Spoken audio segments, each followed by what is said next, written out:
যুক্তরাজ্যে নতুন ড্রাইভারদের driving test booking এখন পুরোপুরি দালাল চক্রের হাতে জিম্মি। এমন ভয়ঙ্কর বাস্তবতা উঠে এসেছে বিবিসির অনুসন্ধানে। সাধারণ শিক্ষার্থীরা যেখানে 6 মাস অপেক্ষা করেও টেস্ট পাচ্ছেন না, সেখানে একদল টাউট সরকারি সিস্টেমে ঢুকে টেস্ট প্রতি 500 পাউন্ড পর্যন্ত হাতে নিচ্ছে। এর মধ্যে সবচেয়ে উদ্বেগজনক বিষয়, সরকারি অথরিটি ডিবিএস এর বৈধ লগ ইন ডিটেলস পাচ্ছে এই দালালরা, আর এসব কিনে দিচ্ছে কিছু দুর্নীতিগ্রস্ত ইনস্ট্রাক্টর। মাসে 250 পাউন্ডের বিনিময়ে নিজের আইডি বিক্রি করে দিচ্ছেন অনেকে, যা পুরো সিস্টেমকে ভেঙে দিচ্ছে ভিতর থেকেই।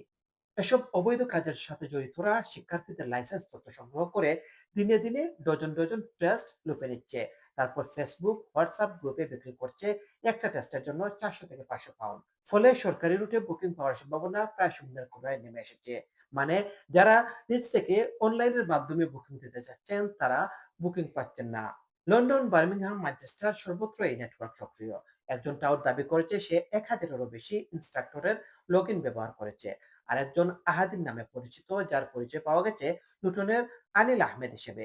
ইনস্ট্রাক্টররা বলছেন পরিস্থিতি এখন এতটাই ভয়াবহ যে বহু শিক্ষার্থী ভয় ও হতাশায় দালালদের কাছে টাকা দিচ্ছেন, না হলে টেস্টই পাওয়া যাবে না।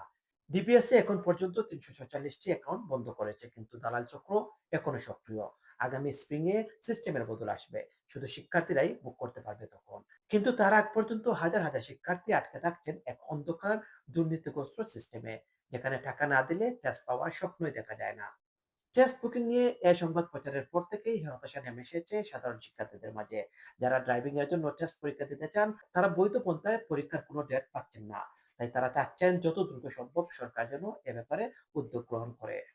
মোহাম্মদ আতিকুর রহমান, এজে অনলাইন, যুক্তরাজ্য।